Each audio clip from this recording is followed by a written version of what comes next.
સિસ્ટમમાં જોઈન થયો હતો. મારી ઘરવાળીને અને મને મારી ઘરવાળીને એસિડિટી મસાનો પ્રોબ્લેમ હતો અને મારે જે દાંતોમાંથી લોહી આવતું હતું, બરાબર.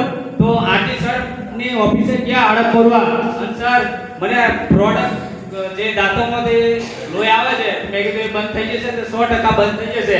તો આજે એમની વાત માનીને વિશ્વાસ કરીને આજે 3 વર્ષ પહેલા મેં જે મુકેશ અંબાણી છે જે જીઓ જે ફોન વાપરો છો તમે, બરાબર. તો આજે કંપનીની અંદર મેં 8 વર્ષ કામ કર્યું. ત્યારે રોજ હતો 350 રૂપિયા સાહેબ, બરાબર. અને એમ કરતા કરતા મેં કીધું રિઝલ્ટ આવ્યું અને રિઝલ્ટ આવવાના કારણે મેં આ સેવા સમજીને અને સિસ્ટમ નતો આપજો.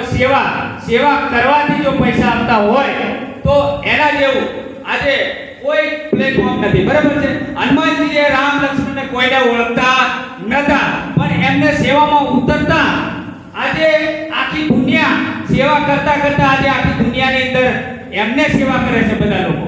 સાધુ છે કે હનુમાનજીને?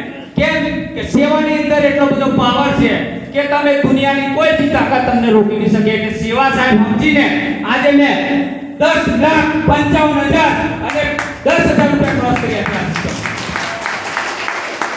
બરાબર. તો આ તમે જે સમજો તે મારા સાહેબ ટકેલાવી ખાય તોય બી તમે આટલા બધી દુકાનોમાંથી ખાઈ ચૂક્યા છો.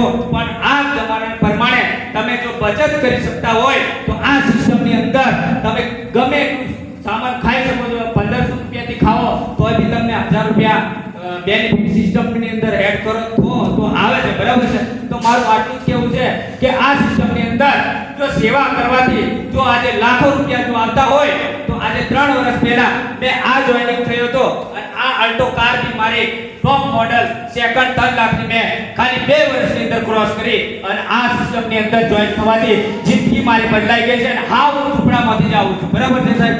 તો આ સિસ્ટમની અંદર લોકોને મારું એટલું જ કહેવું છે કે આજે ગરીબ જો કમાઈ શકે તો આ સિસ્ટમમાંથી બાકી તો ઘણી બધી દુનિયા છે પણ આ સિસ્ટમની અંદર તમે આવો તો ઘણા બધા પૈસા છે. પણ સેવા સમજીને અને વિશ્વાસ રાખીને કામ ચાલુ કરો. જય એસબી જય.